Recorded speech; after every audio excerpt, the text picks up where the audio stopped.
170 years. That's a long time. 170 years ago today, the first car was still 35 years off. The Wright brothers' first flight, 52. That's 10 years before the start of the American Civil War. Times change, so they say. The America's Cup. The symphony of sea and sky and sail.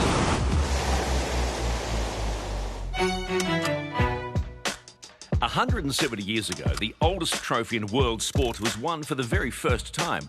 A sailing race around the Isle of Wight in England. A radical-looking yacht called America beat the British on home waters and took the trophy back to the United States. The story of the America's Cup had begun. For 170 years, it has provided intrigue, drama and controversy.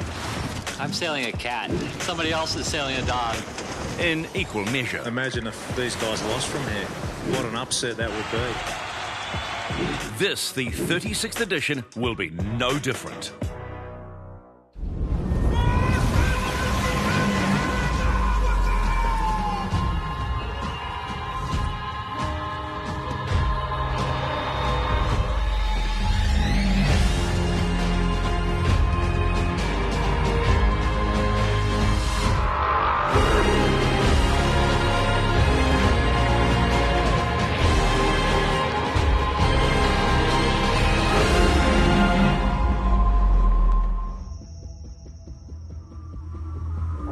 Big,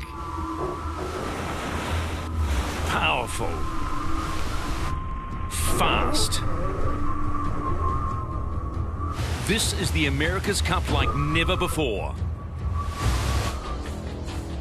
These cutting-edge and revolutionary flying machines are about to take the America's Cup, fondly known as the Old Mug, into a new realm. Oh, it's an incredible aura around the America's Cup. And, certainly liken it to Formula One on water. And this AC-75 class of boat is phenomenal, really. I mean, it's an absolute weapon. The 36th America's Cup will be sailing on the edge. When you go off the dock on the AC-75, the day is already packed with pressure. The switch gets turned on pretty quickly. And it will expose weaknesses all the way through the team. The 11-man crews will push it to the limit. I think you're going to win the Cup, one, if you have a fast boat, and second, if you make one less mistake. No one will be perfect. One less mistake is going to make the difference. This is a winner-takes-all game. That level of competition's so fierce. Only one person gets to win the America's Cup, and that's what we're trying to do. 4 teams representing 4 nations are poised to take flight, lock horns, and battle it out for the world's oldest sporting trophy.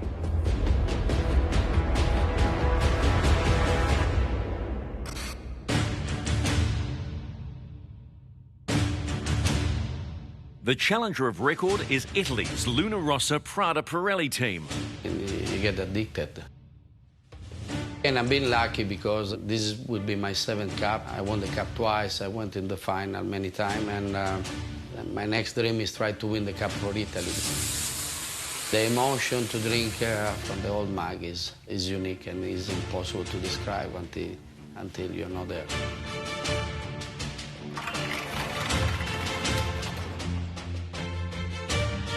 England's hopes rest with Ineos Team UK. Yeah, the goal is always bring the Cup home. That's our mantra, that's what we've been working for since, 1851, frankly, when we lost it. So it's been a while, but that's still very much the goal, to get the America's Cup back home to British waters. We've got to keep going until the job's done. The USA is back in the game with the New York Yacht Club's American Magic. This is a tremendously significant milestone on this journey. The Defender and Luna Rossa and Team Ineos, and these are good teams, and so on the day we're going to have our act together. Second place is last place. Only one team is guaranteed of a place in the final, and that is the AC-36 Defender, Emirates Team New Zealand. It's nice to know you're automatically through to the final, but apart from that, nothing much really changes. Attack in about 26. Sorry that. And, it's been an amazing part of my career to help Team New Zealand bring the cup back to New Zealand, and it's something that we're now trying to keep it in.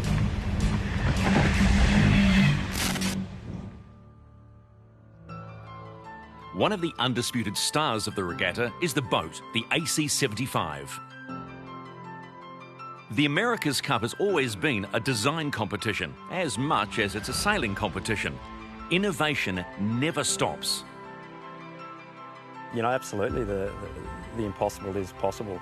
The year is 2012. It was here in the lead up to the 34th America's Cup on this little lake in New Zealand's Waikato that Team New Zealand's fascination with foiling began. Thinking back to the beginning of 2012, one crazy idea that the team had was that we needed to lift this AC-72 catamaran out of the water, something that had never ever been seen before in the America's Cup history.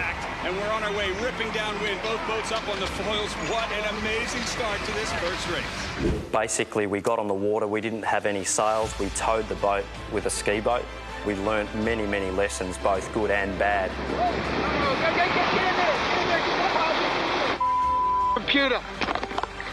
And after a couple of weeks of tuning and dialing in, and then some more foils built over the next couple of months, we eventually got to the stage where we could actually tow the boat and it would pop out of the water and fly stably.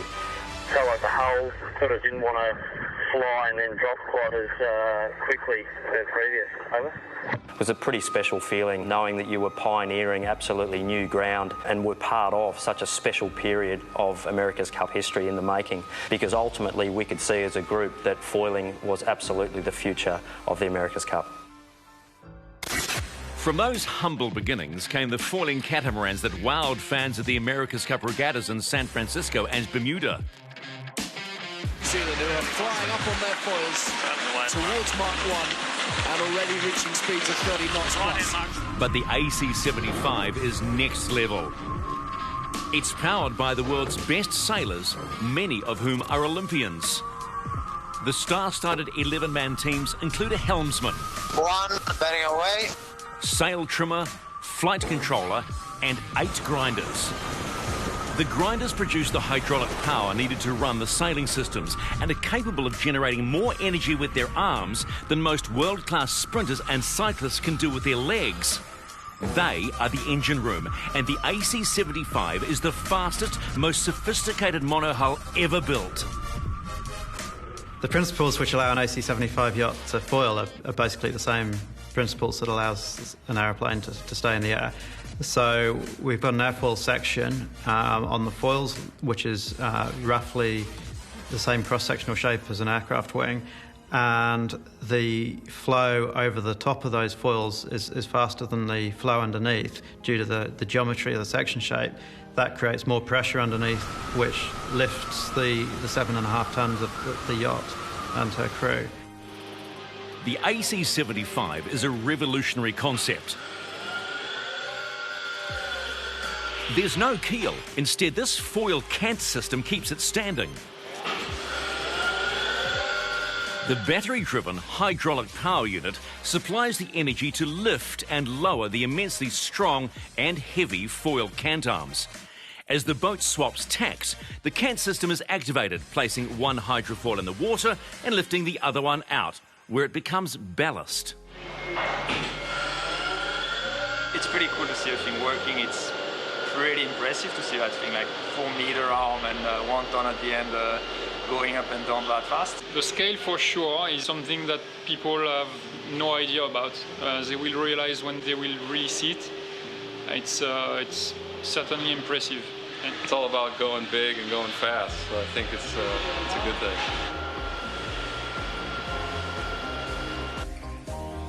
Under the rule, some parts of the boat are supplied.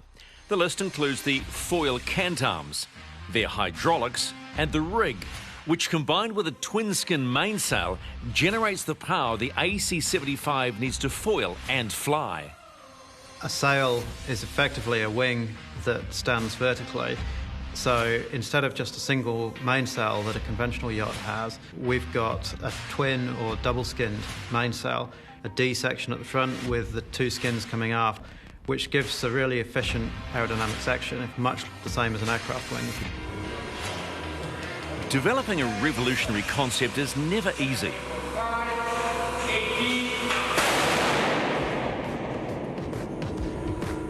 Initial load tolerance tests highlighted the enormity of the challenge to design and build a foil arm that could survive the immense loads in the heat of racing.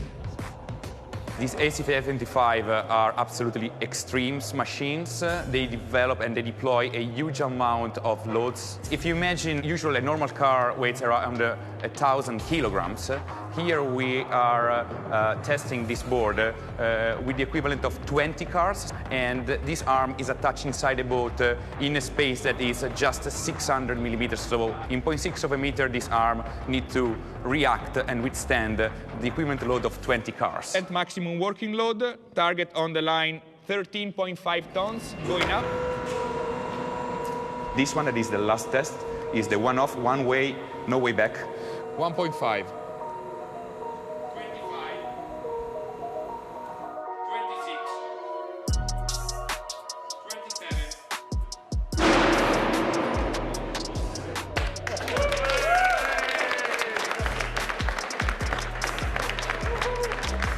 We start to have some micro-cracking happening on the way up, but way over the 2.1 times that was the expected minimum rating.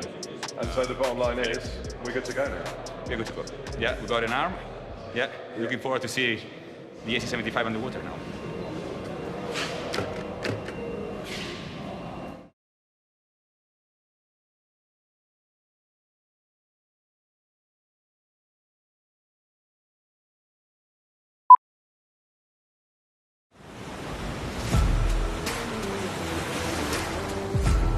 Rising out of the water on foils, these amazing machines have come a long way from those that ruled the waves of past America's Cup regattas. Now let's take you on board Mr. T.O.M. Sopwith's Endeavour. The amateur crew are hoisting sail for a tryout in American waters. Of course, innovation costs. For more than a century and a half, the oldest and greatest obsession in international sport has besotted some of the world's most powerful men, giants of business, winners by definition. With the full backing of Ineos owner, billionaire Sir Jim Ratcliffe, the Royal Yacht Squadron is hoping to win the Cup for the first time since the inaugural race in 1851. That was 170 years ago. At the helm and leading Ineos Team UK is the most successful sailor in Olympic history, Sir Ben Ainslie. I mean, you have to love what you're doing. If you don't, then you won't have that motivation and that drive that's required to be successful at this level. So no, when I look at those guys, all of them are passionate about sport and the America's Cup and the team being successful. That's what you want.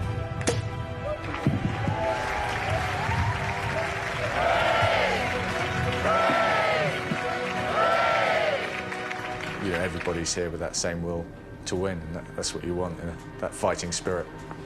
American Magic is also on a mission. For 132 years, the New York Yacht Club held on to the Cup. It was the longest winning streak in history. Now, with the help of three of America's most rich and powerful, Hap Forth, Doug DeVos and Roger Penske, they're hoping to bring the Cup home. For me personally, it's been a 22-year career in chasing it. Well, I think at the end of it, you know, you walk into a room full of sailors, and there are guys that have won the Cup and there are guys that have not. So I think you want to be on the side of the room that those are the guys that have won.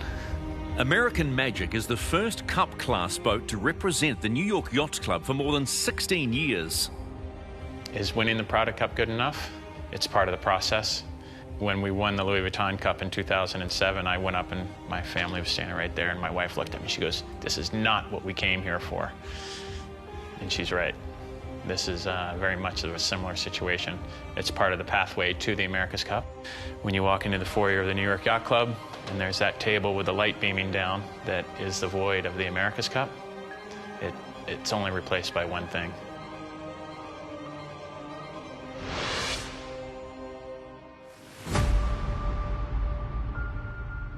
And then there is the official challenger of record, Luna Rossa Prada Pirelli team. When you explain to people America's Cup is actually the oldest trophy in sport, and most of the people, they don't even know that, and it's hard to believe, but if it's still here after more than 100 years, there is something cool behind that. Patrizio Bertelli, who heads the Italian fashion house Prada, has been trying to win the old mug since 1997. Over the years, he and his teams have made an impact on and off the water, but they've never succeeded in lifting sailing's most coveted trophy. Skipper Max Serena is hoping to make history. I mean, I won the Cup twice. I did 7 campaigns. The only thing I'm missing is to win the Cup with an Italian team and with Luna Rossa. And I will never thank enough Mr. Bertelli and Luna Rossa for the opportunity they gave me. It will be a closed loop. Now you close the circle. At the moment, I'm nothing. I won with another team, which is great. But to be real and to be a real win, I want to win with Luna Rossa. Every America's Cup contest is laced with the hopes and dreams of every team, but there can only be one victor. Emirates Team New Zealand will be a formidable opponent for any challenger. This is their 10th consecutive campaign. Their success has been hard-earned and hard-learned. I think that's something that's been incredibly exciting about this edition of the race, trying to really take what we've learned and create a boat that just pushes the boundaries that much further. And at the end of the day, you've got to go out there and put down a good performance and actually win the thing. A flying America's Cup monohull. It's radical, almost unbelievable, but it's won the praise of sailing's elite. Yeah, well, personally, I think they're pretty incredible. I was obviously involved early days with both the Challenger record and ourselves, trying to come up with concepts, and it's something that we kind of came up with this.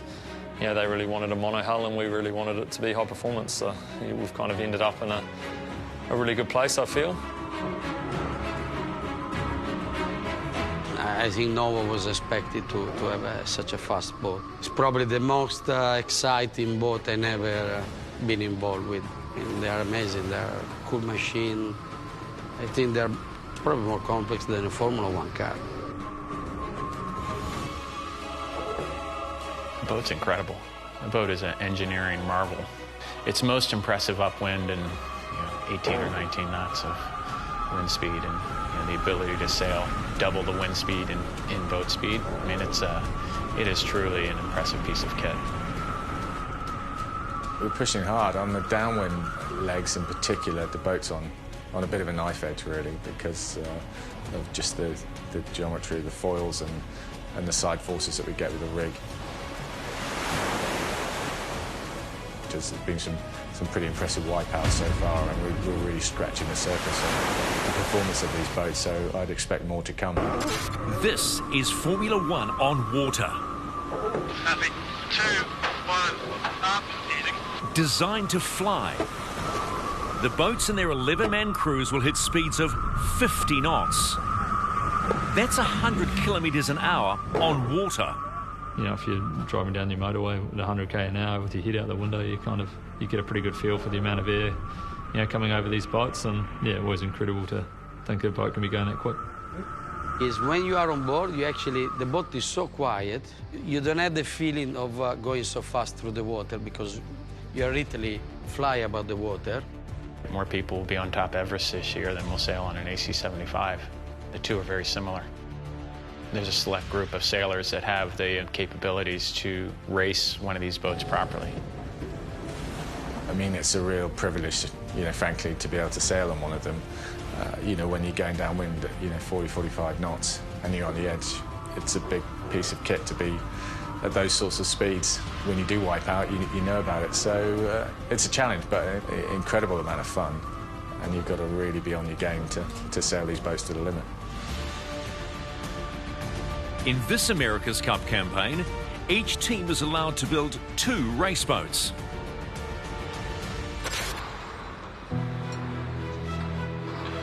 First to arrive in Auckland, New Zealand and launch their second-generation AC-75 was the New York Yacht Club's American Magic. I christen thee Patriot. May God bless this yacht and all who sail her. The man steering the New York Yacht Club's hopes to America's Cup glory is former Team New Zealand skipper, Dean Barker. He's an incredibly gifted sailor. On the water, when the competitor comes out, he is a good competitor. He's a great competitor, and that's exactly what we need. But we need the flat line as well, and he provides both of that. So his leadership here has been invaluable, really, for the development of our team. Auckland Harbour is Barker's home waters. On this same stretch of water, he experienced his greatest success, defending the Olds mug for New Zealand in 2000.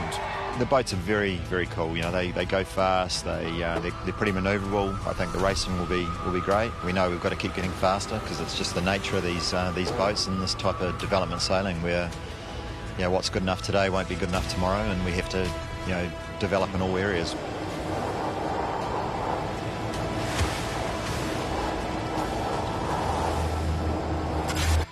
Ineos Team UK was the next to unveil and launch their AC-75 raceboat, Britannia. We're incredibly proud of this boat, as you can imagine. For us, the interesting thing about the America's Cup is it started in England around the Isle of Wight 170 years ago. We've never won it. So that's the challenge for us, is to try and get that cup back home. 170 years of expectation. Yeah, 170 years of herd. Sir Ben is confident Britannia can and will rule the waves. I'm biased, of course I'm biased, but I think it's the best looking boat I've ever seen. And, we say it looks like a rocket, hopefully it sails like a rocket. And, it's going to need to beat these other teams and to beat the Kiwis on home waters. It needs to be something special.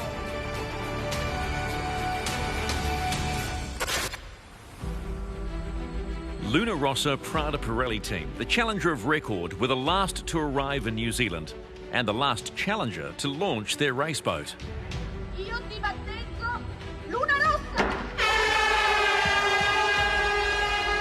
Well, luckily my wife, she smashed it. I teach her quite a lot in the last few days. It was a pretty emotional moment for me. You need to smash the boat.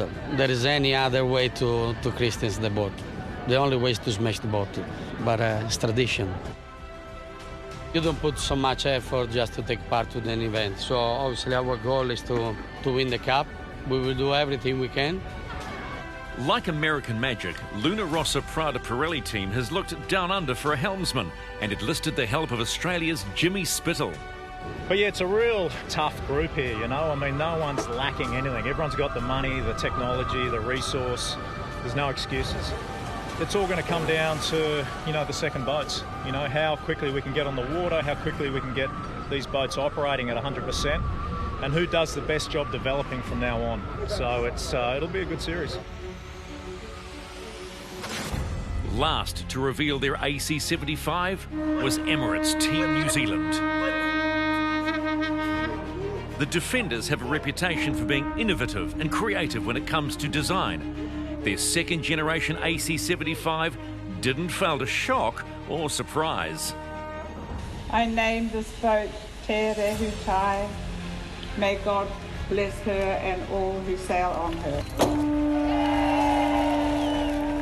We had far more R&D go into this boat than the first boat, so we sort of focused very much on what's the optimum aerodynamic shape for a boat, and then thought, how do we package that shape into something that can float and take off? But seeing it in the water now, you just look at it and you go, well, it's a spaceship, it's not a boat. We're going to be pushing this boat into places that have never been pushed before. We want it to be a good learning experience, and we want to be able to turn up on the start line in March next year with the best possible package we can come up with. Emirates Team New Zealand head Grant Dalton is adamant Te Rehutai is more evolution than revolution. Each piece of boat one has been developed into boat two. I think in the challenges that we're seeing, with our intel watching them, that they're racing fairly similar speeds. So it doesn't appear at this point that anyone's just breaking out. Now, that ultimately will happen. Someone will break out because someone always does. As the past can testify, to win the America's Cup, you need to put the best team on the water in the fastest boat. We're super excited to get out there. It's something we haven't sailed for 5 weeks now in these boats, and we're watching all the challenges buzzing around the harbour. So, it's going to be a pretty exciting day to get out there tomorrow and actually see what it can do. On December 17th, all 4 teams will get their first chance to size up the competition at the Prada America's Cup World Series and Christmas race. Then in January 2021, the tension builds when Luna Rossa Prada Pirelli team, Ineos Team UK and the New York Yacht Club's American Magic compete for the Prada Cup and the right to take on the America's Cup defender, Emirates Team New Zealand. Do I have a favourite quote? Second place is last place. George Herbert Walker Bush. 170 years of hurt. They've never won the America's Cup. It's the only sporting trophy Britain's never won. So, of course, there's huge pressure and huge expectation. We know New Zealand pretty well. So to win, you need to deal better than them. But it's going to be tough.